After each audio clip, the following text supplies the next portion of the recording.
3 weeks before traveling out to Egypt, I injured my lower back really quite badly, and this turned out to be the greatest gift of my life, I could say. So what happened was this really severe lower back injury left me in such great pain, Laurie, that I could hardly tolerate it. Got into the King's Chamber. Very kindly, the antiquities inspector helped me to set up the experiment. So in a sense, it's simply putting a small speaker in the bottom of the sarcophagus again, as I had done in '96. But this time, stretching a membrane across the open top of the sarcophagus, and switched on the oscillator and watched the sand grains for movement. So what happened was just so extraordinary. An ancient Egyptian hieroglyph appeared in the sand. And it wasn't static, it was dynamic. And this hieroglyph, I immediately recognized it as the Djed pillar, D-J-E-D, as in the Jedi. I recognize it, and it is the backbone of the god Osiris. This is essentially what that Djed pillar means, symbolically.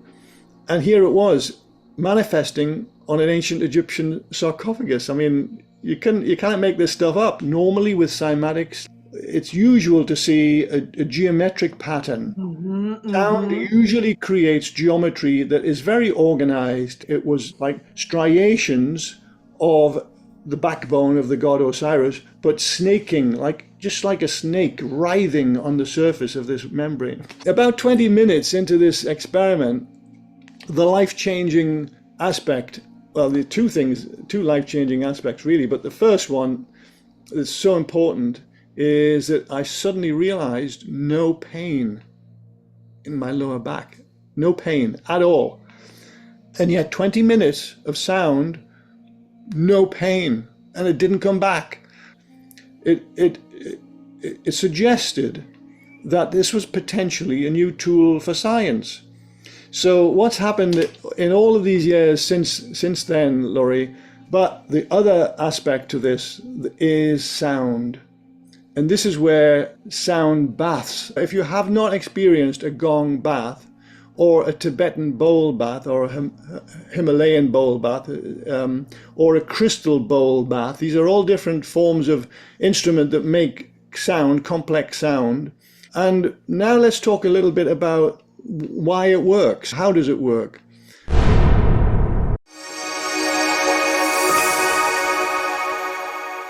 I'm going to open up today's session with a quote from Nikola Tesla that says, "If you want to find the secrets to the universe, think in terms of energy, frequency, and vibration." My guest today is John Stuart Reid, who I saw on a Gaia TV special about sound therapy, sound healing, sound modalities, where he had an extraordinary healing in the Great Pyramid in the King's Chamber in Egypt. And I've been dying to talk to him. He is an acoustic scientist who has studied sound for over 50 years. And he has understood how it can trigger the body's natural healing process. As sound is medicine that can accelerate healing, it can mediate pain, it can supercharge your immune system, work on chronic inflammation, and it can improve cancer prognosis and allow the rate of aging, and can even boost sexual function. And he teaches a course on this. And today we are going to talk about all things sound, frequency, and healing. And John, I am so excited to talk to you today. Welcome. Oh, thank you, Laurie, and thank you for that really lovely introduction. It was very lovely to be with you today. It's so lovely to have you here. You're coming to me from across the world in the UK, and I'm here in the US. And I would love for you to just start by telling your story that I heard on Gaia TV in whatever way you want to tell it about your healing journey and how it took you into this sound area after that. It will be a pleasure, Laurie. Well, I'm going to keep it relatively short because probably a lot of people watching will have already heard this story. But anyway, for those who have not heard this story, I was an acoustic engineer basically for most of the first part of my career, which lasted for about 30 years. So I was running my own acoustics consultancy business, which I founded as a young man. And anyway, I had always really wanted to be a scientist, not an engineer. But as it turned out, the engineering aspect of my career has stood me in really good stead because, as you've come to find out, the Cymascope instrument that you see right behind me here, which is an instrument that makes sound visible, well, I could never have invented and developed that instrument without the engineering ability. So anyway, what happened was towards the end of this 30-year, you could think of it as an apprenticeship really, 30 years in acoustics, my daddy and I were in Egypt. We'd traveled in Egypt actually many times, and we'd even been into the Great Pyramid and all the pyramids several times, even at that particular point. And this was in 1996. But on previous occasions, Laurie, whenever we'd been in the Great Pyramid, for example, which has an extraordinary acoustic, particularly in the King's Chamber, the so-called King's Chamber, I mean, it is an amazing acoustic. It's really magical. But not so magical when there's a gaggle of tourists surrounding you, when there's a lot of people making noise, because it is a sacred space. It's like walking into a cathedral in a sense, and the walls and the floor and the ceiling are all rose granite, and they're all flat surfaces. So if you think of yourself in your own bathroom at home, you know, most bathrooms have hard surfaces, tiles, glass, and so on. And it's always a little bit reverberant, isn't it? Reverberance is this quality of sound where the reflections coming back to your ear from whatever sound is present, they're arriving at your ear at slightly different times. And this gives this sense of space, and it's called reverberance in acoustics. Well, in the Great Pyramid, and particularly in the King's Chamber, the reverberance is absolutely astonishing. But when there's noise there because of a lot of people, a lot of tourists having a look around, oh, isn't this exciting? Well, you can imagine that it's just a cacophony of noise, and it completely spoils the sacred aspect of the space. So, but we were very fortunate in early 1996 to be in that same space, but only my daddy and I. And it was, I think it was because we were very close to lunchtime. Most people had come and gone. And here we were late in the morning, and everyone had probably just skedaddled for their lunch. And here we were by ourselves. And this was the opportunity that, well, I'd always wanted. And it turned out to be completely life-changing. And the reason for this is because in that chamber, for those of you who are not familiar with it, as I mentioned, it's the walls, floor, and ceiling are all rose granite, so it's kind of pinky hue. But in that chamber, there's only one item, and that is a sarcophagus, which is also fashioned from rose granite. And it weighs about 3.7 tons.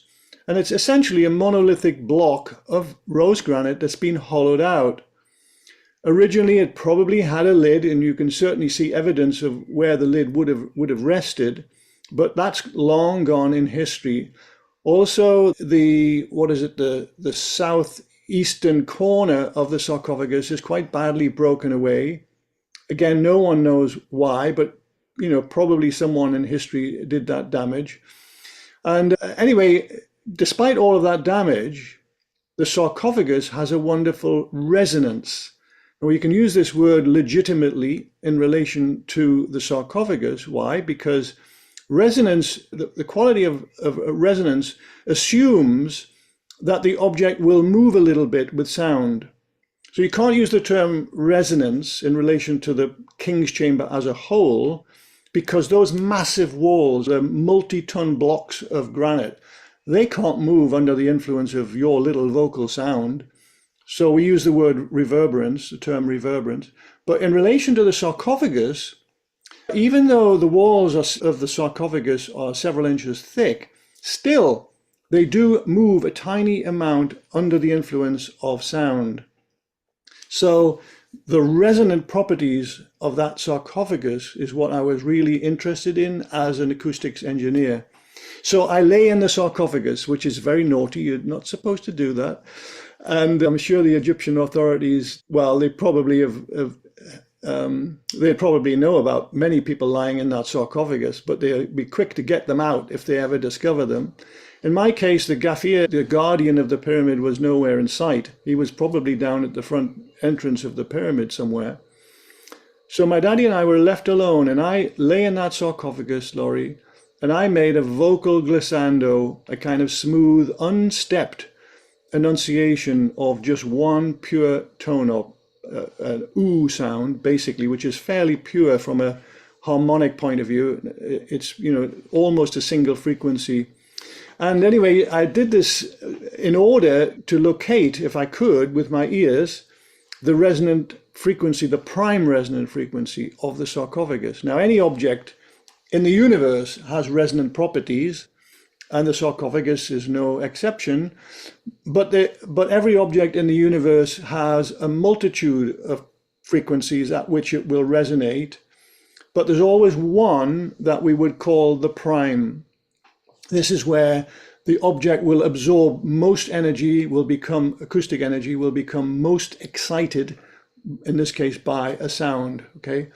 And so at one particular vocal pitch, we're supposed to use the word pitch rather than frequency, because a vocal sound is it's not ever a single frequency. Even my ooh has some harmonic content, but it is the purest of all the vowel sounds. Whereas an E, for example, has a vast array of harmonics related to the fundamental pitch, in this case of my vocal folds. So I made this ooh sound fairly pure. And at one particular pitch, I suddenly felt all of my body tingle. All of the cells in my body seemed to tingle. And goosebumps broke out all over my flesh, and my hair was standing up on end. It was really an amazing moment in my life, because at this point I'd been an acoustics engineer for almost 30 years, and yet I'd never experienced anything like that, right? So I thought, oh my God, what is that?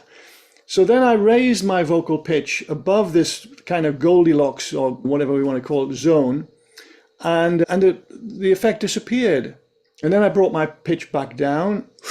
There it was again, kind of almost orgasmic experience. And then I brought the pitch lower than that, and again it disappeared. So it was just in this one little sweet spot that I sometimes call the Goldilocks zone, where this effect occurred.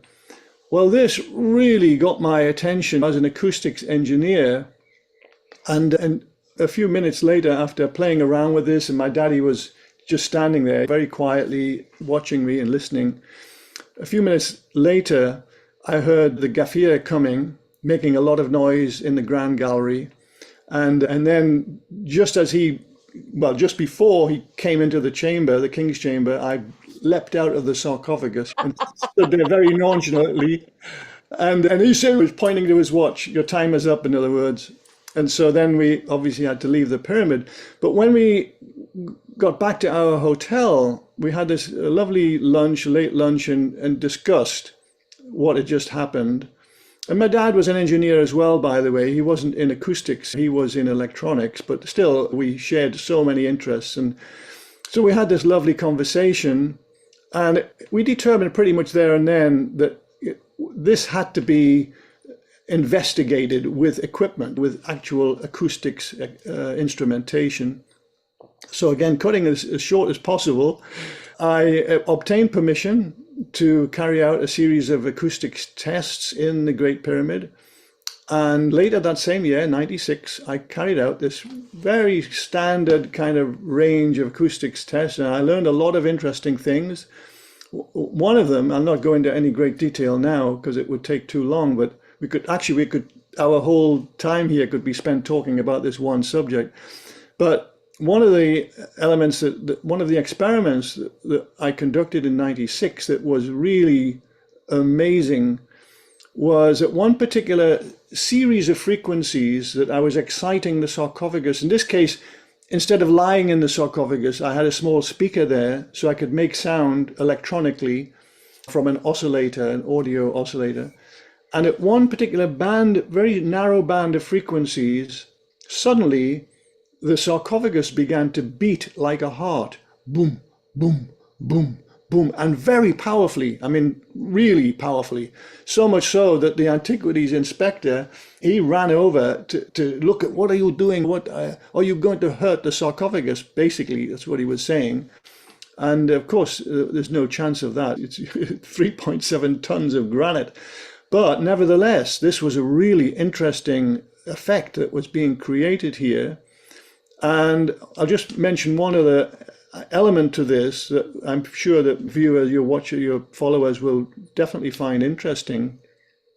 And that is Dr. Renee Friedman, who is a senior Egyptologist. She was the lady who said that the Great Pyramid is a resurrection machine, in a sense. This is the idea. And the reason for this concept is because there's a lot of symbolism in relation to the Great Pyramid, and indeed the other pyramids, in relation to rebirth. And so then in my mind, I knew this obviously before this event had happened, before the heartbeat happened. And so in my mind at that moment, I thought, I wonder if this is connected with rebirth. In other words, this effect had been designed in to the sarcophagus and to the chamber as a whole.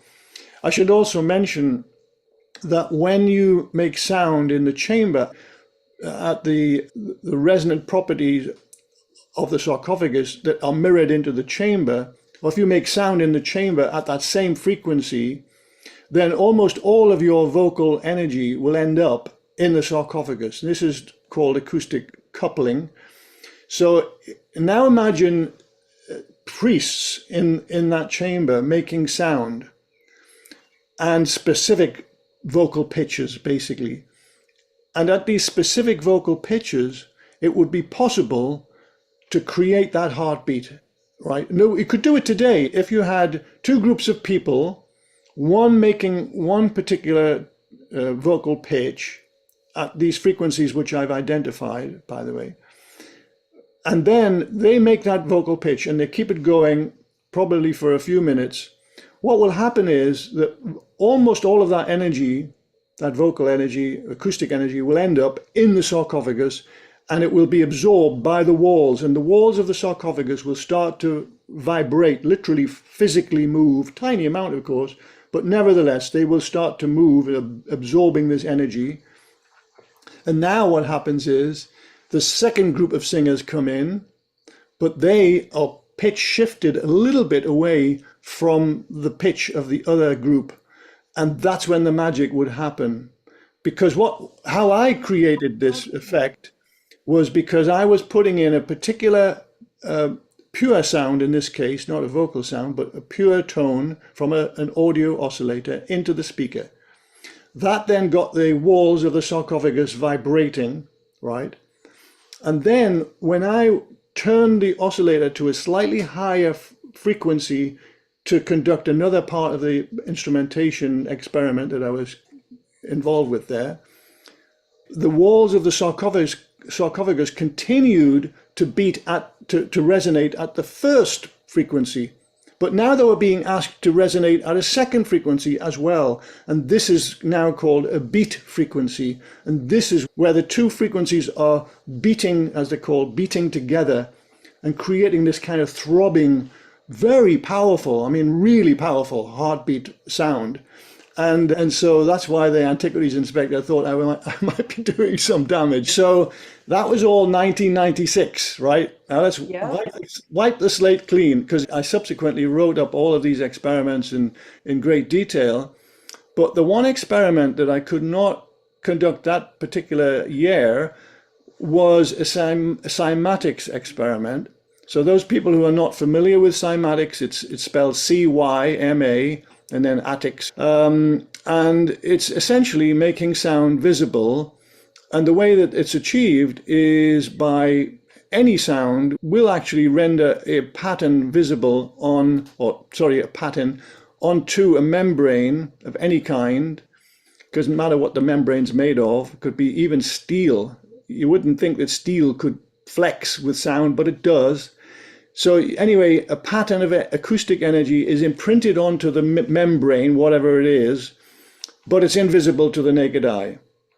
if you then sprinkle on what's generally termed a revealing medium, say it could be sand or salt or some form of powder, then suddenly this pattern of acoustic energy becomes visible. Now, obviously, this is a little bit similar to a fingerprint or a thumbprint, isn't it? If you think about it, Laurie, that you put a fingerprint or a thumbprint onto, say, a glass, if you didn't know it was there, you just wouldn't see it. I mean, they're virtually invisible. But if you sprinkle on some talcum powder, suddenly, wow, it becomes very clearly visible. And it's a similar kind of principle with sound. So these are, in a sense, these are sound prints. But the word it's now in vogue around the world is cymatics. Why? Because the Swiss MD, Hans Jenny, spelt with a J, by the way, Hans Jenny, he coined this term, cymatics, to mean visible sound. And anyway, so I obviously knew I'd followed Jenny's work. I was very interested in it as an acoustics engineer. And I thought, wow, wouldn't it be interesting to carry out an experiment, a cymatics experiment, with the King's Chamber sarcophagus? Why? Because, well, I'd already carried out the standard acoustics instrumentation experiments, but they are, in a sense, well, they are graphs. They are all graphs of the energy, in this case, of this chamber as a whole and the sarcophagus. But sound is not graph. Nature doesn't use graphs. Sound is an analog medium. And so I thought, well, let's try and see what the sounds in the sarcophagus actually look like when we make them visible in this analog fashion. And that was the premise. So I gained permission again and to go out there. But 3 weeks before traveling out to Egypt, I injured my lower back really quite badly. And this turned out to be the greatest gift of my life, I could say, really, because, and not just for me, it's for humanity's sake as well, as you come to learn. So what happened was this really severe lower back injury left me in such great pain, Laurie, that I could hardly tolerate it. I was taking quite a lot of analgesics to try and mediate it a little bit, but really, and I'd been to a physiotherapist a couple of times, nothing really touched that pain. And I actually thought, I don't think I'm going to be able to do this. I'd paid quite a bit of money, by the way, to carry out these experiments. And I thought, I don't know whether I'll be able to achieve this under these kind of conditions, because when one's mind is filled with pain, you just can't think straight, can't think clearly enough. And to carry out an experiment of this nature, I definitely needed clear thought. But one of the things I did manage to achieve before this injury had occurred in 3 weeks before, just before that, I'd actually had a sarcophagus built in timber of exactly the same measurements as the King's Chamber sarcophagus, in order to carry out basically rehearsals of the whole experiment that I was going to conduct, to make sure that I had everything that I needed and that it could all be achieved within the allotted time. So that much I already knew. I was very comfortable with the nuts and bolts, if you like, of the experiment. But with my mind being filled with pain, I wasn't sure at all that I could achieve it. Anyway, eventually I did decide I am going to have to go and just grit my teeth. Other people carried in the equipment. The only thing I carried in was my camera. Got into the King's Chamber. Very kindly, the antiquities inspector helped me to set up the experiment. So in a sense, it's simply putting a small speaker in the bottom of the sarcophagus again, as I had done in '96. But this time, stretching a membrane across the open top of the sarcophagus. This is a PVC membrane. And first I had to level the sarcophagus because one side is slightly lower than the other. Also, I had to repair the broken corner, not permanently, of course, but just with big blocks of styrofoam, gaffer tape, and also an aluminum right angle corner that I had made specially in the UK. So all of these different elements we managed to put together. Within about an hour, we got the whole thing set up. And then, still in great pain, obviously, but nevertheless managed to achieve this, at least this much.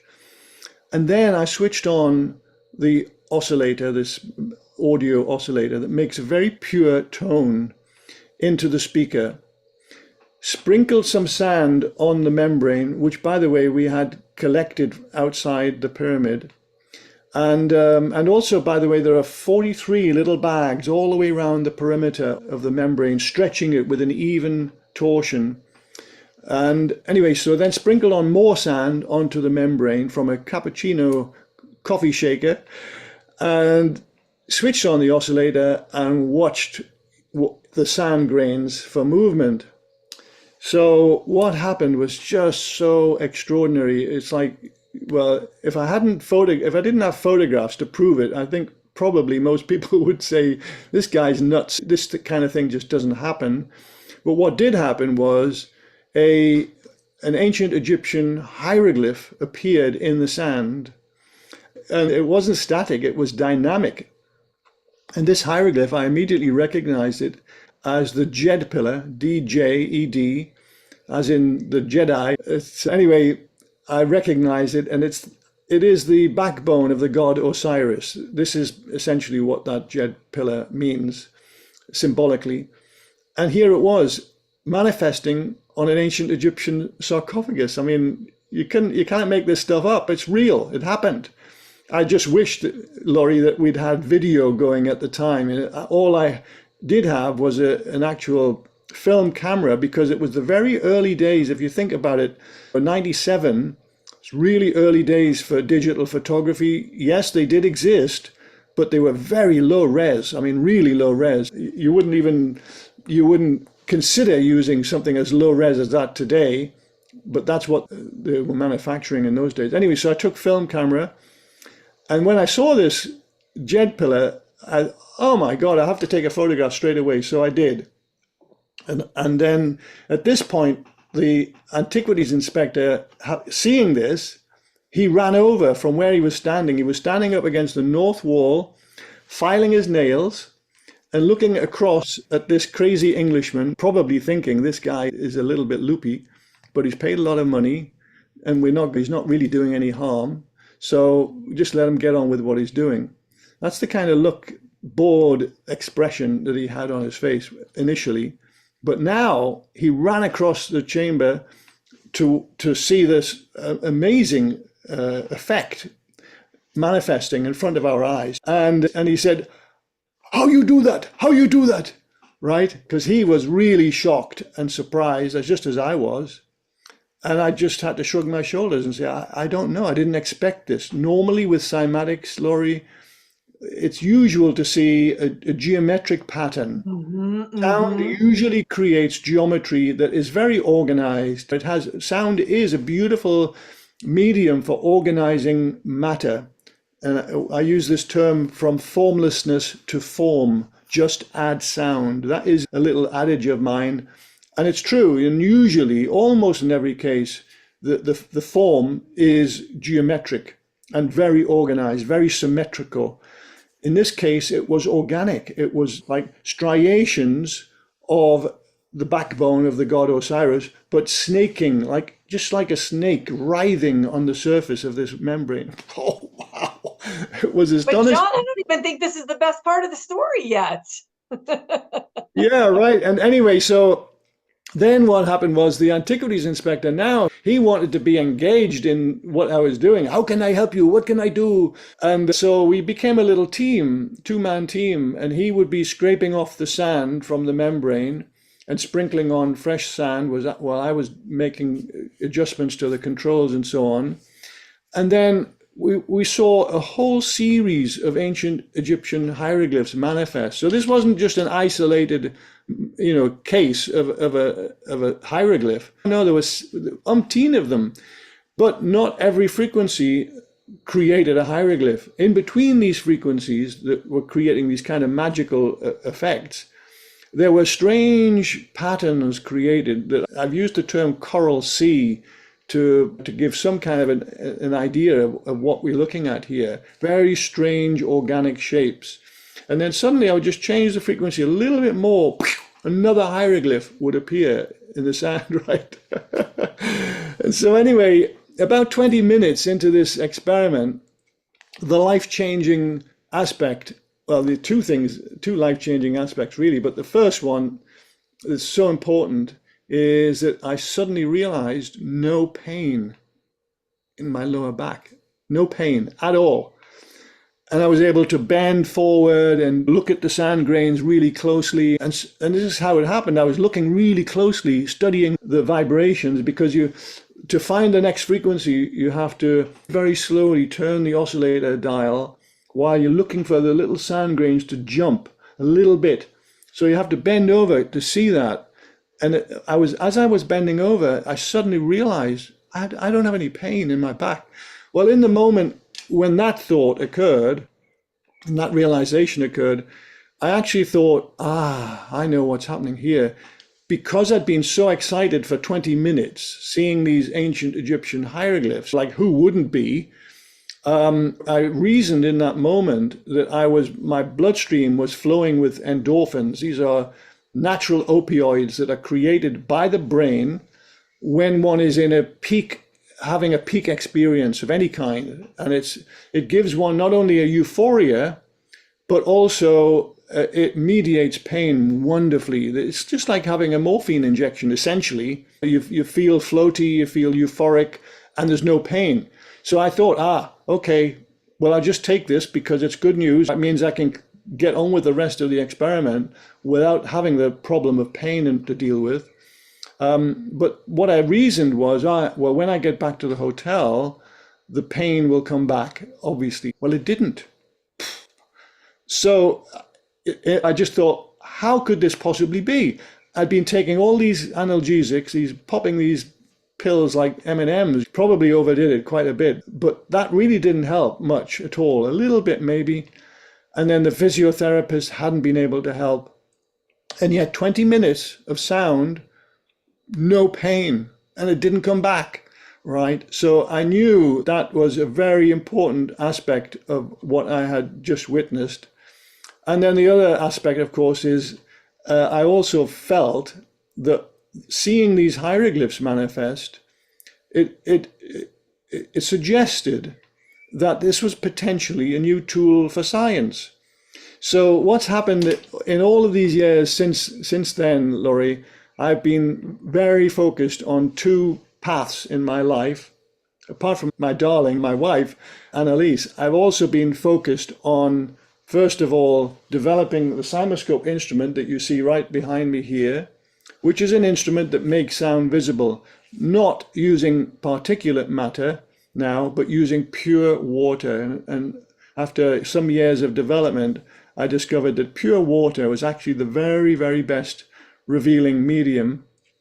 And then the other aspect has been to study the biology of sound in relation to, well, our physiology, to learn how did sound mediate pain in that particular event in my life, but also all of the other wonderful ways that I've learned that sound can not only mediate pain, but all the other aspects that you mentioned there, extend our life, improve any cancer prognosis, boost sexual function, mediate chronic inflammation better than any pharmacological pill that you could possibly take. In fact, mainstream medicine will freely admit that when it comes to chronic pain and chronic inflammation, they've got very little in their toolbox that can help people. If you have an acute condition, mainstream medicine is wonderful, but not so wonderful when it comes to chronic situations. And so I knew from all of the research that I subsequently conducted, not only, by the way, studying other people's research, but also primary research in this lab here where you see me sitting right now, primary research with blood. I did a whole series of experiments just a few years ago with Professor Sung-Chul Ji of Rutgers University. He came here. We worked together for several days to design a protocol for an experiment that in essence was very simple, and it was simply to immerse human blood in music and do a count of the red cells before and after. That's it, in essence. It's a very simple experiment. But the results were absolutely astonishing. So, which we can go into a lot of detail about if you want to go down that particular track. But the essence of what I'm just summing up here is to say that sound has magical properties, and it can help humanity in a myriad of ways. And of course, mainstream medicine is already using ultrasound in many different ways. And also another wonderful aspect of mainstream that I think is extremely important is that we now have this new clinical term, music medicine, right? Music medicine. This is a new clinical term. Okay, you won't find every doctor using it yet, and you won't find it in use in every hospital yet, but the snowball has already started to grow, right? It's already building. And essentially what it means is instead of, well, you know about music therapy. Music therapy has been around in hospitals for, well, since the 1950s, actually, where patients are given music choices by a therapist. Well, usually they make their own choice, but the therapist will give them music choices. But also the therapist is giving them talk therapy. It's a form of psychology in a sense, but obviously with music added into the equation. But the challenge with that is, of course, there can never be enough music therapists to go around. There's just not enough music therapists. When you think of the number of hospitals in the world and the number of patients in those hospitals. So the idea of giving patients music that has measured therapeutic effects, but without the therapist, without the talk therapy, wow, well, this is like striking gold, isn't it? Because and you're saying that people do not have to make a trip to Egypt and book some time in the king's chamber and somehow sneak into the sarcophagus. We can actually use sound now to help us, and I think you called it sound therapy, because it's not really sound healing. So will you explain a little bit about what you talk about is a theory called Sleeping Beauty with the cells? oh, sure, yes. But first, just to underline what you've just said there about sound healing versus sound therapy, I don't like this term sound healing. Unfortunately, it's in vogue. And once something takes hold, Laurie, it's really difficult to break that mold. I wish that it would be broken. And the reason I say that is because the term healing isn't even used in mainstream medicine. They did never use that term. And yet here, one of my goals in life, if I live long enough, is to build bridges between integrative medicine and mainstream medicine. So in integrative medicine, sound therapy is the term that I like to use. I believe will eventually make it into the mainstream, and I've got very good reason to believe that. And one of the little indicators is what I've just shared about music medicine. The fact that clinicians are already embracing music as a therapy is really a wonderful sign. Yeah. So anyway, I don't like to use the term sound healing because what I've just said, but also it's insinuating that sound is actually doing the healing, right? Well, sound can't heal anything. Only your body can heal itself, right? That is a fact. What sound does is it's a stimulus and it's also a catalyst. So basically it's supporting systems that are already in place in your body and have been designed, if you could say. Some people actually do believe in this, in design, but have been evolved, let's say, using a better word, have evolved over millions and millions of years of evolution. These systems are at work in your body that you don't even know about all of the time, helping your body to heal itself. What your body needs under certain conditions, when it's been challenged in a certain way, is support. Right? Now, obviously, support can come from good nutrition. That's one way, and it's absolutely essential. And that's another way, by the way, that another thing that needs to change in mainstream medicine. Virtually every hospital in the world, all of the doctors, even med school, don't focus on nutrition. Why? It's crazy. It's crazy. The body needs high quality nutrition to heal itself. So anyway, that's just a little, I'm going to get off my soapbox there now with that No, I story. think it's no, I'm glad that you're saying these things because they are really important. It's not like you can just do one thing and have it siloed. Everything contributes. Exactly. Also, good hydration is And another sleep. very, very important aspect of healing. The body needs lots of water, and good mineral water. You don't want to be drinking pure water, as in distilled water. Right. Obviously, you need mineral content in the water, natural mineral content, And and I've also actually started drinking hydrolyzed water. yes, I that's make another it. I thing. have a device that makes it, and Yeah, I yeah, I drink we it. have I'll one. drink it before and during my hike, actually.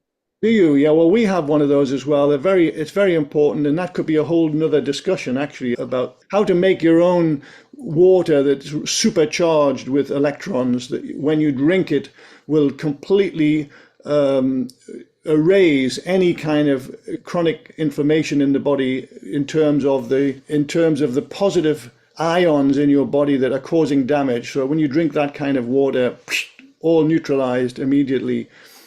But coming back to what we were saying here, so you talking there, you were mentioning about the cells, the kiss of the prince. Yes. What I talk about with this is Sleeping Beauty is the lovely story that I like to think about in this case, because when a system of the body is challenged by, for example, an invasion of pathogens, and this can happen at any time in anyone's life. Or another thing that's pretty common these days is excess toxicity. And we get that excess toxicity from many different directions. The kind of sprays that we might use in our house, we don't even think about the toxic nature of them in many cases. We don't tend to think about washing our vegetables, but most people, even if you buy organic vegetables, they should still really be washed. We use baking soda basically to steep them in for 15 minutes before we then rinse them. If you don't do that kind of thing, then over a long many years, your toxic load in your body can build up and build up. And you wouldn't be aware of it. Your body's taking care of all this toxicity for you. It's holding it in fat stores and other places in your liver. And it just gradually builds up on a person. Eventually, it can lead to disease. But where I'm coming from now is that in a particular short-term effect of toxicity, if you've imbibed some, can cause a system of the cells, system of your body to basically go to sleep. And this is where the Sleeping Beauty comes in. So your body, our body as humans, is exquisitely balanced. The homeostasis of the body is absolutely fine-tuned. And if any one system of the body goes to sleep, and this can happen if, like for the reasons that I've mentioned there, then obviously it knocks out of balance the whole system. So obviously the person feels ill. They're just not feeling well at all. And if you were to go to a general practitioner doctor, he or she might not be able to pinpoint exactly why you are not feeling well, and might even say to you after an interview, might say, what you need is a good rest. Well, actually, there's a lot of truth in that, Laurie. And if you look at the medical literature for this, what we're now talking about, it's called the G0 phase of the cell cycle. Now, in other words, when cells go to sleep, it's called the G0 phase. And if you look at the medical literature, to encourage the cells to move out of that phase and to go to what's called the G1 phase, which is the start of a series of changes that happen in the cell prior to mitosis, prior to the cell ultimately ultimately dividing. If you look at the medical literature, it will tell you that Rest, sleep, is one of the mechanisms that can help this process, basically. In other words, instead of pushing your body to do work when it's feeling ill, is actually going to be really counterproductive. You do really need to rest when you feel ill. Otherwise, your body is not being supported.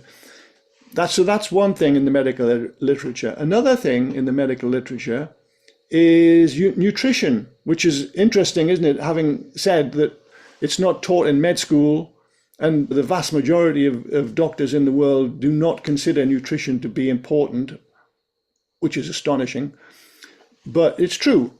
But nevertheless, if you read the medical literature on this subject, it will tell you that a good injection of nutrition can encourage the cell, can stimulate the cell to rejoin the cell cycle, and therefore a return to homeostasis for that person. In other words, the illness just melts away. But the other aspect to this is sound. And this is where sound baths, as they're called now, and those people that are watching this are not familiar with this term, sound baths, it doesn't mean you get into a tub somewhere. It's basically immersing yourself in a sonic environment, kind of soundscape, I would call it. And these sound baths can take many forms. There are people that are giving gong sound baths where they have a whole... I was super fascinated when you started talking about this, because one of the things that I want to empower people with is knowledge and information for things that they can do at their house. They don't have to travel somewhere else. They don't have to buy super expensive equipment, because we're going to start being bombarded with all this equipment that's like $15,000 for this unit. And who can afford all that? And who has the time to be running all over the place to spend hours in some other location? So when you mentioned this gong therapy, you really got my attention, because will you explain the purity of what it is and how it works, and how somebody could actually do this at their own house? I will. First, though, just to say that if you have not experienced a gong bath, or a Tibetan bowl bath, or a Himalayan bowl bath, or a crystal bowl bath, these are all different forms of instrument that make sound, complex sound. If you haven't experienced it, I definitely encourage you to do so, anyone that's watching, because it is a wonderful experience. And now let's talk a little bit about why it works. How does it work? Well, we've already talked about the G0 phase of cells and how the cells literally go to sleep. They're not dying, of course. They're not going to die on you. They're just asleep. And they're causing this imbalance in the body, and they've been challenged in some way, and that's why they're asleep.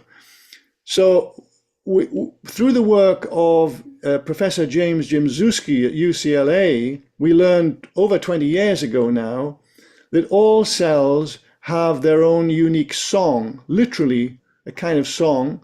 And this is coming back to the idea of membranes. We talked earlier about cymatic principles, and any sound will excite the membrane, will create a pattern on that membrane, invisible until you make it visible with some revealing medium, right? Well, the same thing applies with the cells in your body. Every cell in your body has a membrane. Well, if you exclude the brain cells, we're talking about your main body. They all have membranes, and cymatic patterns manifest regardless of scale. Do you know there's a cymatic pattern on the North Pole of the planet Saturn? It's so large, it could swallow 3 Earths. That's how big it is, right? It's cymatics at work on a giant scale. But at the other end of the scale, when you are immersed in beautiful sounds, every single cell in your body receives a pattern of energy, acoustic energy, on its surface membrane. These are the laws of physics. And what Professor Jimzewski discovered in 2002 it was actually, so it's over 20 years, he discovered with Andrew Pelling, his colleague, that every cell in your body has its own unique song. Every type of cell has its own unique song. And this is caused by what's called cellular respiration, where the membrane is literally respirating and causing vibrations which are actually sound. And these sounds, by the way, are in the audible spectrum. In other words, if you had ears sensitive enough, you would be able to hear your own cells sing. It's probably just as well that you can't, because it would probably drive you nuts. But nevertheless, they are in the audible spectrum. And this is reason I'm sharing all of this now in a very short form version, is to show you that cells that are challenged, maybe not even asleep, they're maybe not in the G0 phase, but they're definitely, say they've been challenged in some way through stress or whatever, then when you're immersed in a sound bath, in this case, a real sound bath, acoustically lying in the room where there's a gong master or a Tibetan bowl master making sound, the experience is magical, but also every cell in your body is thanking you, because you're suddenly being showered with an array of a myriad, actually, of frequencies. Now, a lot of people say to me, how do we know, John, which frequencies to use to best stimulate the body? And the truth of it is that we still don't know. And the reason is because no one has continued the work of James Jimzewski. It requires an atomic force microscope. I wish I had one. I would love to, but they're very expensive. $250,000 ballpark. But no one has yet actually carried out that work to chart all of the frequencies of all the types of cells in your body. But the good news here, Laurie, is that you don't need to know. Why? Because all you need to do is to immerse your body in a myriad of frequencies, and your cells will literally absorb the frequencies that they need. And provided the sound pressure level is not too loud, they will simply say no thank you to the other frequencies. They will, in other words, reject them, right? This is one of the very important things about gong baths, for example, because it's very easy to play a gong too loudly, and then it becomes a stressor instead of supporting the healing of the body. But provided the sound levels are moderate, and I'm using the range 70 to 85 decibels for those people who understand those units, that is the Goldilocks zone of sound pressure levels that is healing, which we discovered ourselves, by the way, in our own experiments. So provided that the instruments are played moderately loud, so not too loud and not too quiet either, by the way, because otherwise you won't get the healing effect either, but in that beautiful zone, then your cells will absorb these frequencies, and everybody who comes out of a gong bath or a Tibetan bowl bath or whatever feels wonderful, right? Now you're asking, how can we achieve this without leaving our home and going somewhere where there's somebody got a gong bath going? Well, the answer is you can buy CDs of gong music, for example, right? Yeah, and I want to put a caveat here. I want people to understand you can't just go on YouTube or iTunes and do these things, because they compress sound in a Yes. certain way. So you have to be very careful about where you are procuring your We sound do. frequencies. And I just want to mention that, because people will be like, well, I'll just go on YouTube and do it. And it doesn't work that way. Yeah, it's a very important point that you've made. And one of the aspects we learned in the experiments with Professor G and subsequently that we've carried out over the last few years is that there's a huge difference between live music and compressed audio music, recorded music, right?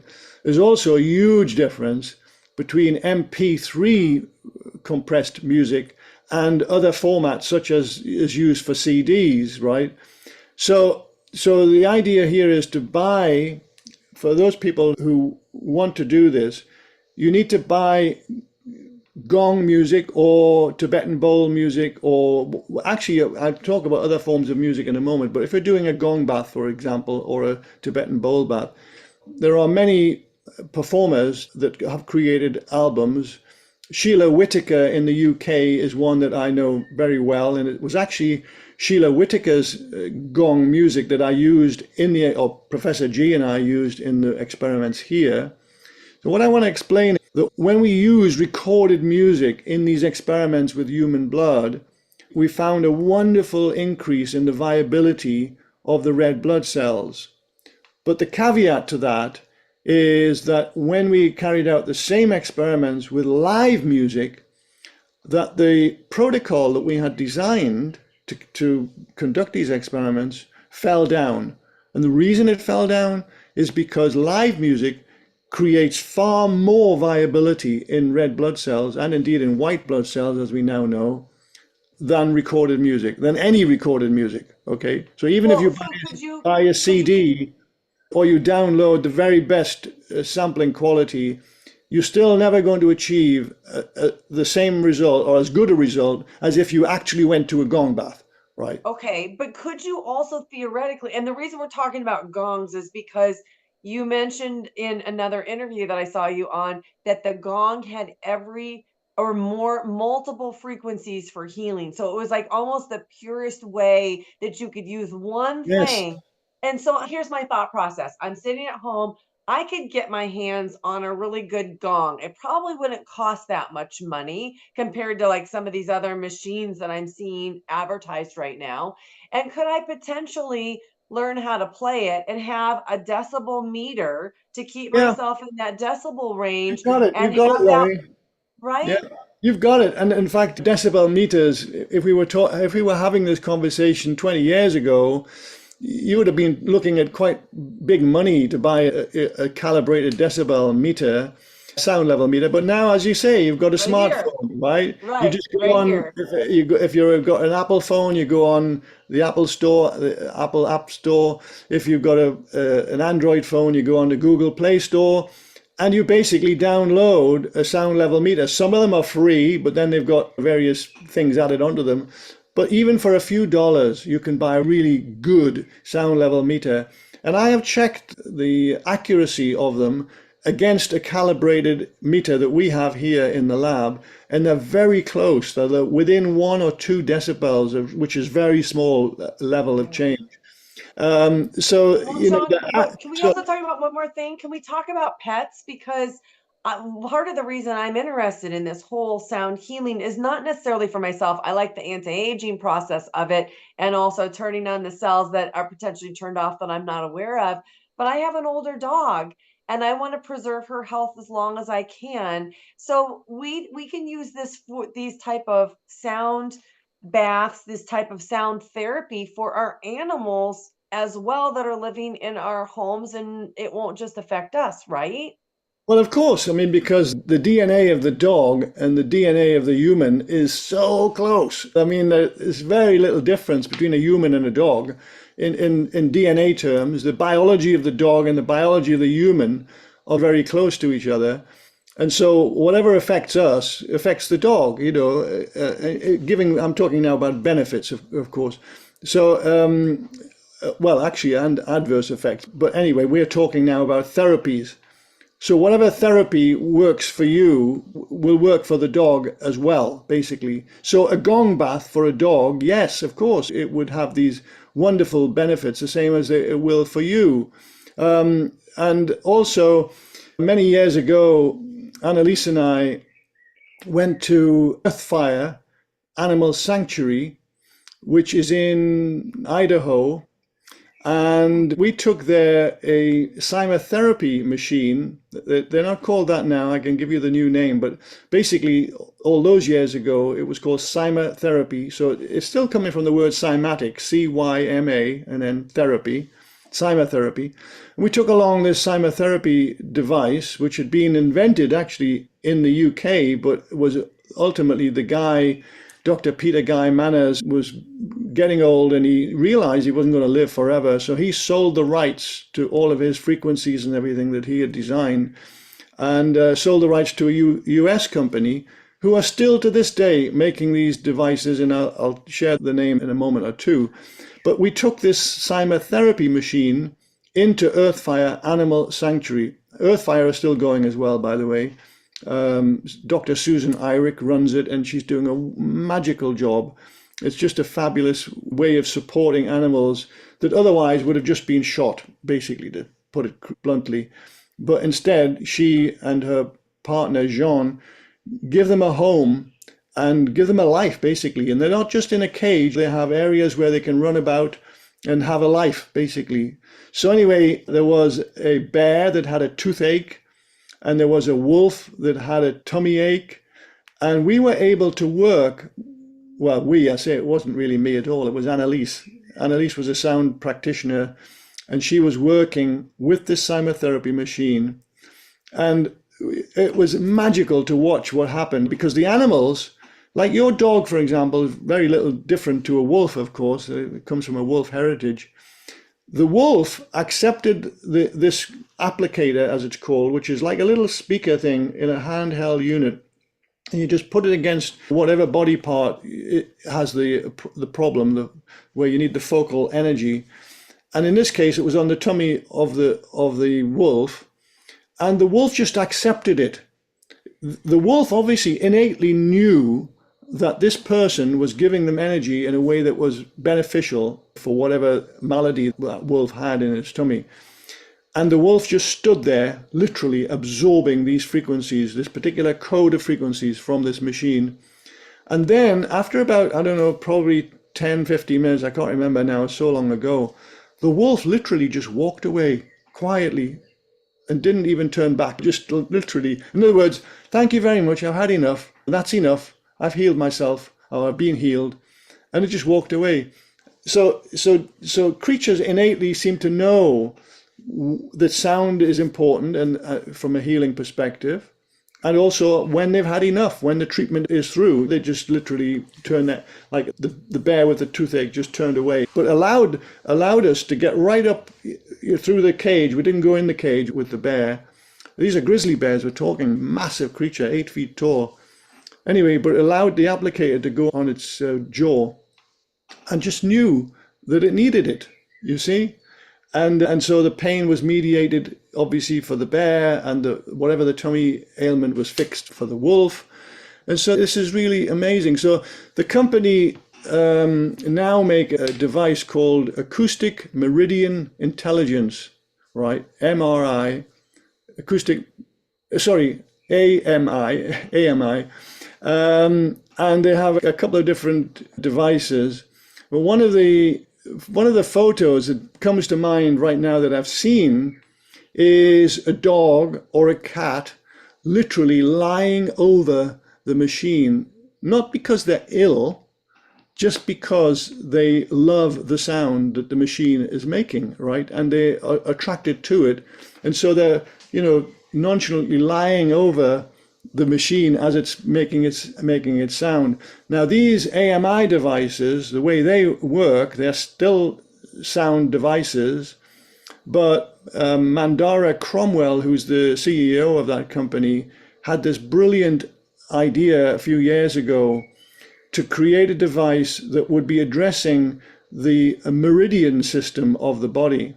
So you probably know that most biologists now have come to recognize, lo and behold, that the Chinese from thousands of years ago were right all along, and the acupuncture points on the body are real, and the meridian system is real, and it's basically based on the fascia system of the body. So the fascia is the connective tissue that runs throughout your whole body. And so it's not the nervous system, but it would even predate in evolutionary terms the nervous system. In other words, creatures that evolved into multi-cell organisms wouldn't have had nerves initially, but they would have had connective tissue. And the connective tissue is nowadays called fascia. And so most biologists now agree that the fascia system is the meridian system of the body, basically. So Mandara, knowing this, of course, she created a device where, just like the ancient Egyptians used reflexology, I've been to Beni Hassan tombs on the West Bank in Egypt, where you see scenes of reflexology actually happening thousands of years ago, right? And anyway, so in this case, the meridians of the body, all of the meridians of the body terminate in the feet. And this is obviously how reflexology works, right? Through acupressure, instead of putting needles into the feet, an acupuncturist or an acupressurist will massage your feet in different areas to stimulate the meridians that then travel through to all the various organs of the body and can therefore support the body in many different ways. In this case, the device, the AMI 850, sends sound up through your feet, right, into your whole organism.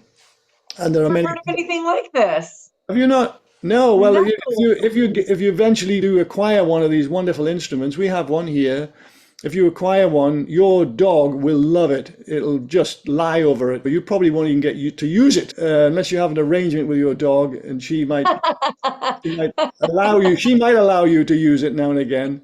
But yeah, the dogs really and cats love them. And the other thing that you can do with the EMI is to place a little beaker of water on it, charge the water up with a particular code of frequencies, and then simply drink the water.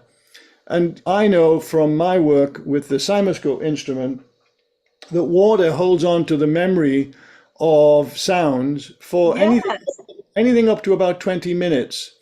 So Okay. after that, of course, it will lose the memory. It won't hold on to it forever. It's a kind of short-term memory, you could say.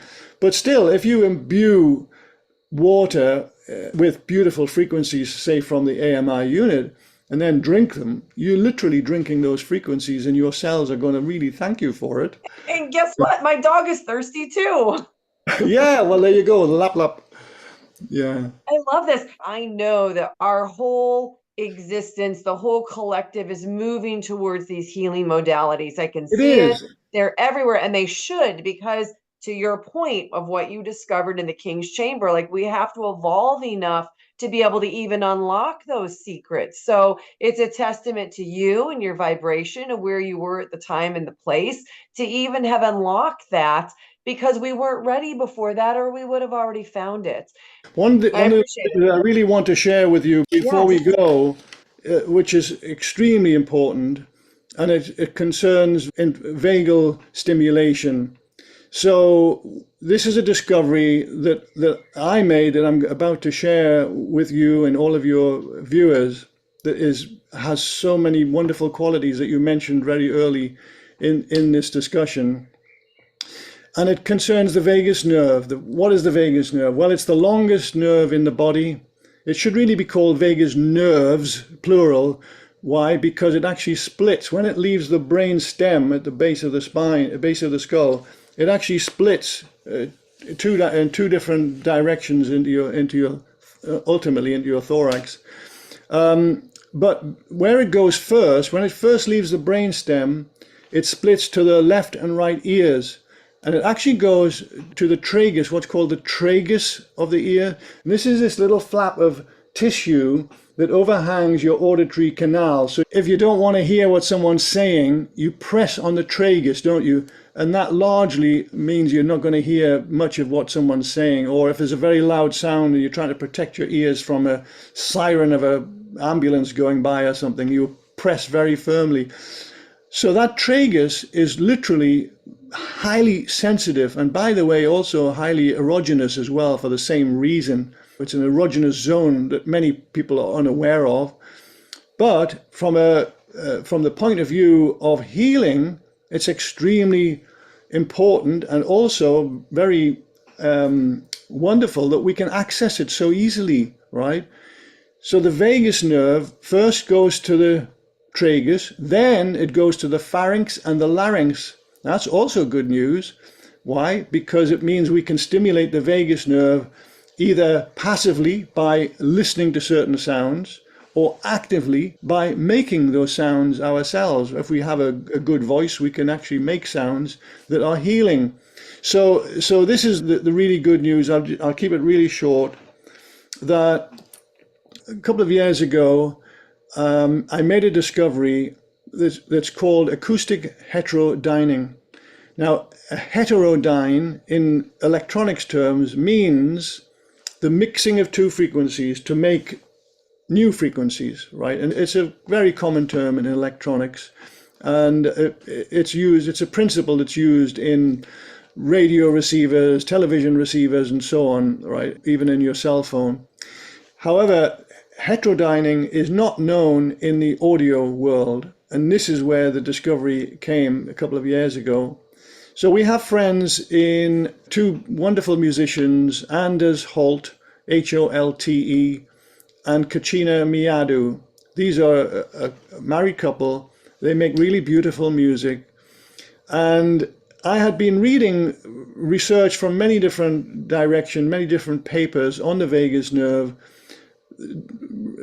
basically saying that the optimal frequencies for vagal stimulation were in the range 5 to 10 hertz. Now, this is a very low frequency, below audibility. In other words, the lowest note that a human can hear is about 16 hertz. So 5 to 10 is definitely below audibility.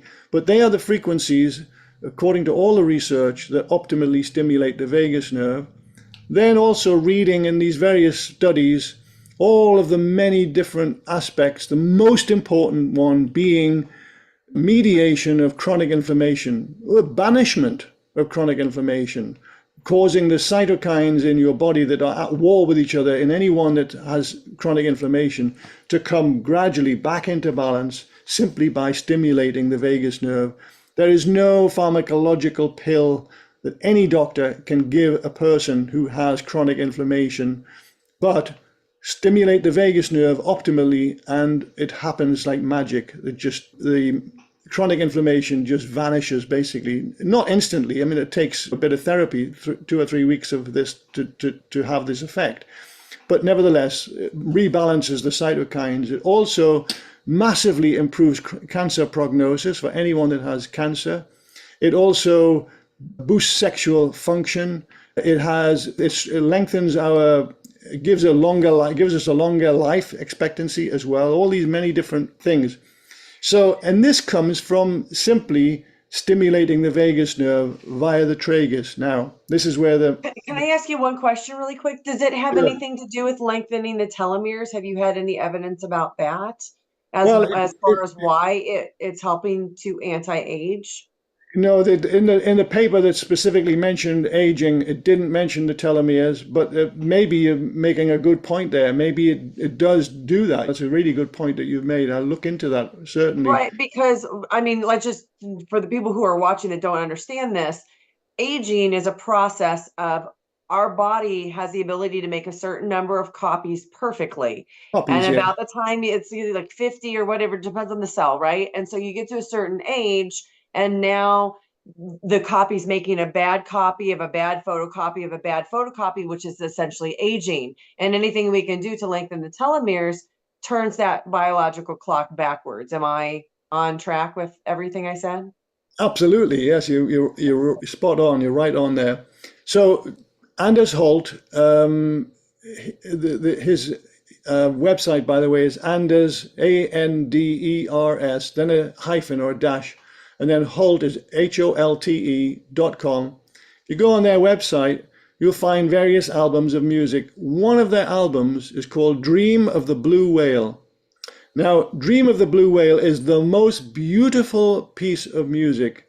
I mean, Annalise and I have very eclectic tastes. We listen to a lot of classical music, for example, a lot of other genres.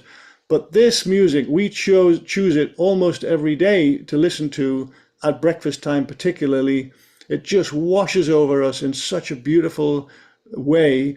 And anyway, so Anders has he's a Viking. He's a Danish man, big man with a very deep masculine voice. And he has this really wonderful range. And I was just interested this day, having read all of this about the vagus nerve and these ideal frequencies, optimal frequencies are 5 to 10 hertz. I thought, well, I know that vocalists kind of get down to that kind of frequency, but what is Anders singing at? What frequencies can Anders sing at? Anyway, so I brought the album down into the lab here. We have a wonderful spectrum analyzer, and I just put it into a CD player, plugged that into the analyzer, and started watching. And boy, was I surprised, Laurie, because the lowest band on the analyzer is the 12 hertz band, 1/6 octave, 12 hertz, and it's dancing up and down beautifully, right? As this music is playing, The Dream of the Blue Whale. And I'm thinking, what? That is not possible. So anyway, cutting a long story short, indeed it is possible. And so I checked many other albums and found that some albums have this effect and some albums do not have this effect, right? It's still a mystery. Even to this day, I haven't yet had the time to be able to focus on what's actually driving this effect. But simply put, certain frequencies, in this case, in the Dream of the Blue Whale album, are heterodyning, are mixing together and creating new frequencies, some of which are lower, some of which are higher, but some of which are lower than the original frequencies. And so, and when you, if you know about analyzers, acoustic analyzers, spectrum analyzers, when you see a 12 hertz band dancing up and down, the shape of the curve, of the characteristic curve of the analyzers, each frequency is like a shape of a bell jar. So when you see the 12 hertz band dancing up and down, you know that there are frequencies present down to 4 and 5 hertz, right? That's the way that these filters work in electronics terms. So I was really excited this day to see this effect, knowing that if you were to listen to Dream of the Blue Whale through good quality headphones that can get down to 5 hertz, bingo, you have got the optimal way to stimulate your vagus nerve, right? And therefore, all of these many benefits suddenly come to you simply by listening to beautiful music, right? I mean, how wonderful is So that? let me just ask you what you're using to listen to this, because we already talked about the compression of music. So if you bought a CD and you have a CD player and now it Bluetooths to a good No, quality no, no, no, no, no, no, headset? no. You cannot use Bluetooth. No, no, no, no. This has to be a wired headset. And there are many brands, and the reason for that is Bluetooth cuts off at about 20 hertz, right? We're needing 5 hertz here for optimal Is, stimulation. is this the case also if you're listening to binaural beats? Are you mitigating some of your benefit by using a Bluetooth headset? No, no, Okay, so because that's not for no, that, not just for no, the no, it Vegas. wouldn't. It wouldn't help. It wouldn't hurt that at all. In Okay. this case, there are many brands of headphones that do start with their frequency response at 5 hertz and go up to, well, in the case of the one I'm going to mention, it goes up to 35,000 hertz. So there are many brands that will achieve that. The one that I particularly recommend is Bayer Dynamic. This is a German brand. There's also Sennheiser is another German brand, but they are very expensive. The Bayer Dynamic, Beyer Dynamic, and the model number, because they make many different models, the model number that's optimal is the DT770 Pro. Now, if you go online to buy these headphones, they're not terribly expensive. You can pay $1,000 for headphones, right? These headphones, you might be talking, I don't know, $120 or something in that Okay. ballpark. But when you go online to look at them, you'll get a little bit of confusion because it will show you 3 different ohmic values. This is the resistance or the impedance of the headphones matched to different types of equipment. So this is where I need to clarify. You'll see 3 different ohmic values. The 32 ohm is specifically for use with Android devices. It's also for use with your PC if you have a personal computer. It's also for if you have a stereo system, an ordinary hi-fi system. All of those for 32 ohms. If you have Apple devices, you need to go for the 80 ohm, 80 ohm. Same headphone, just a different ohmic value.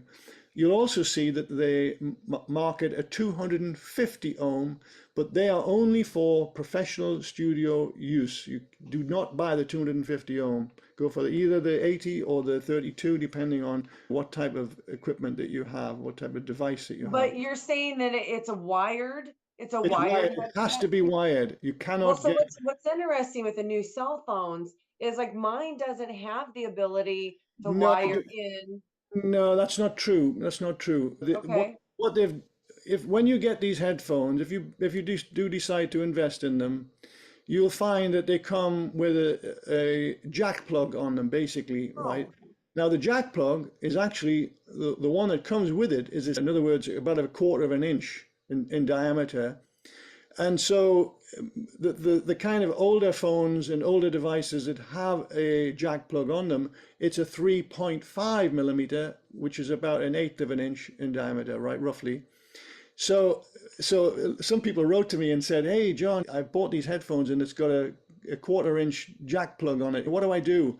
And I said, well, all you have to do is to unscrew it. Literally, it's like Russian dolls, one inside the other.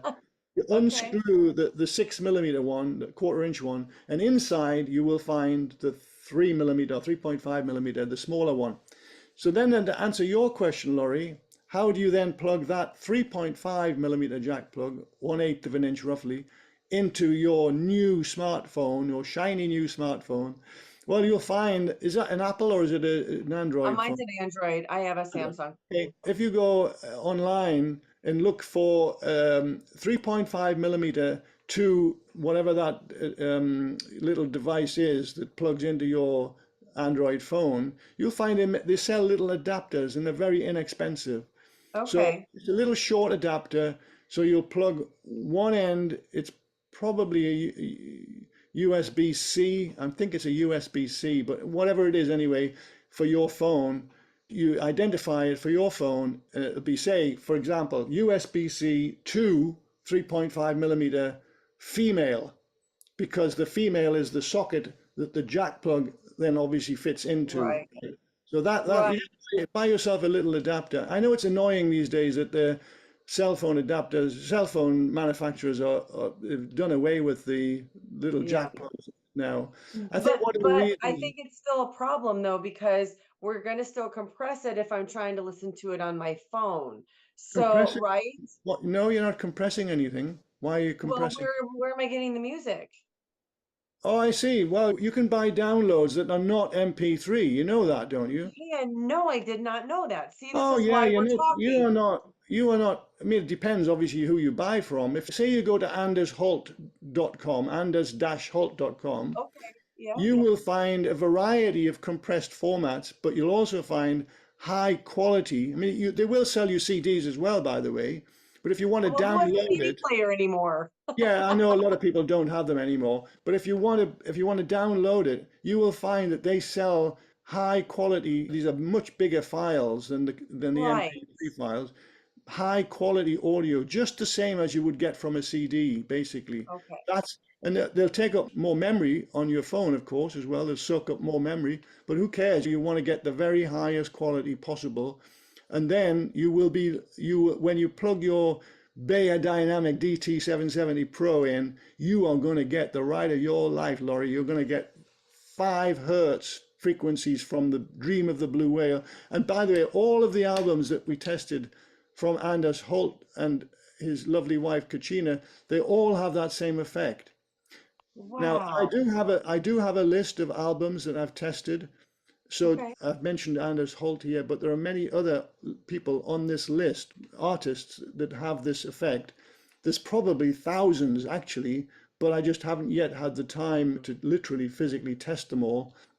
We have a very big CD collection, and I just need time to go through it. But even with the list that we already have, it's quite a broad range of taste, and people will be able to choose from that list. So I'm happy to share that list with anyone that through yourself that would like to have that Wonderful. list, Laurie. And Wonderful. you're going to get all Shall these we benefits. Yes, I'm so excited about this. We've been talking for a while now. I could talk to you for many more hours. So I would really probably like to have you come back and talk again, but people are going to want to connect with you. And I know that you have this course where I opened up talking about all of these things that people can do with sound therapy, and you actually teach this. So why don't you tell everybody where they can find you and connect with you and work with you? Oh, that's very kind. Thank you, Laurie. Well, we have 2 websites. We have the first website is cymascope.com. So that's CYMA and then scope like microscope.com. And that is essentially a research site. So it's got a lot of different categories that you can look at, all relating to the Cymascope instrument and cymatic technology in general and how it relates to many different areas of science, many different scientific disciplines. But we also have a shop, and the shop is there basically to support our research. So we are self-funded. There's nobody sending money to us. We actually generate our own income revenue from selling products. And the products that we sell are all related to cymatics. So we're very focused on cymatics and sound science in general. So if you go to soundmadevisible, all one word, .com, soundmadevisible.com, You will find a shop there. One of the categories in that shop is, if you look along the top line, you'll see courses. And so if you look at courses, you'll find two courses that are on the Shift network where I've already taught a course. These are usually taught live, of course. Well, they are always taught live in the first instance. But then what the Shift network are a wonderful organization for spreading new knowledge into the world.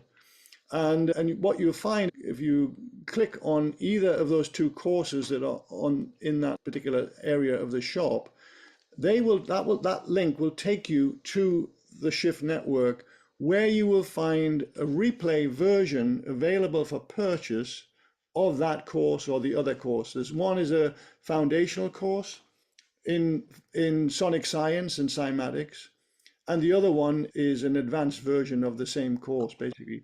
So you can literally buy courses from the Shift network on all of these subjects that we've been talking about today.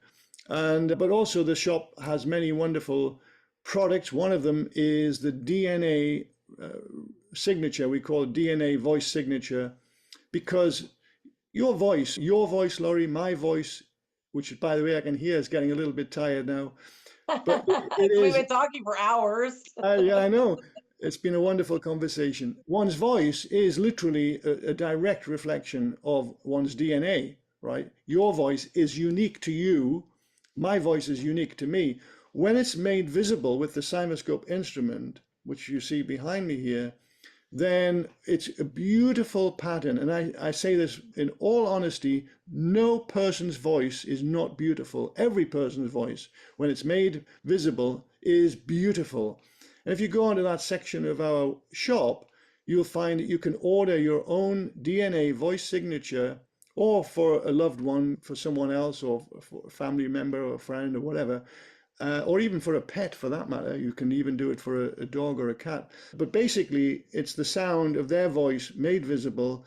And then it actually has healing qualities, because what you receive is a digital printout, very high quality, very high resolution print, colorized to your own choice, because there's various color prescriptions that you can choose in that shop. And then when you take that to a print shop and you have it printed out, and you can print it up to a yard square if you want, it doesn't really matter because it's very high resolution. But when you put that print on the wall of your home or your office, for example, it actually has healing qualities. Why? Because your voice does, right? Because your voice has healing qualities, this is a geometric model, an accurate geometric model of your voice frequencies made visible. And then when light, just normal light from the sunlight or from incandescent source, strikes that, illuminates that artwork, beautiful marriage of science and art, when it illuminates it and reflects into the room, the infrared component of the light, and there's always infrared, actually carries with it now the healing frequencies of your voice, literally arrives back at your own body and penetrates deeply into your body, or into the body of anyone who's standing in the vicinity of your beautiful voice made visible, your DNA voice signature.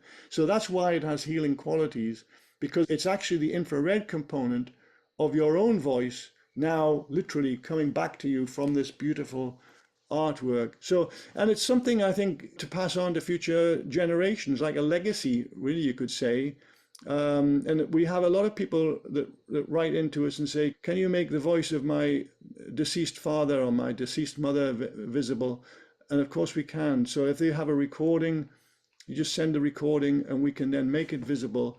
And that's a real piece of their DNA vibration made visible for future generations to appreciate. Wow. Yeah. I've never heard anything like that. I think that that's amazing.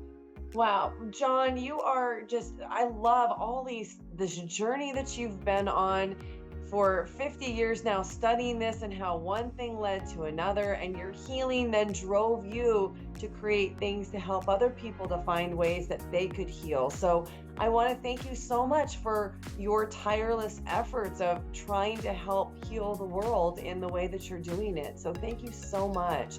And thank you for thank you so time. much, Laurie. Thank you so much. I've really enjoyed our conversation. I'd be very happy to have another conversation. We could talk for hours, couldn't we? I know we could. We didn't even get into red light and all kinds of these other things that we're using. So I'll definitely have to have you back on the show. But thank you again so much. And thank you everybody for watching. Thanks so much for everyone for your time and watching. Bye-bye.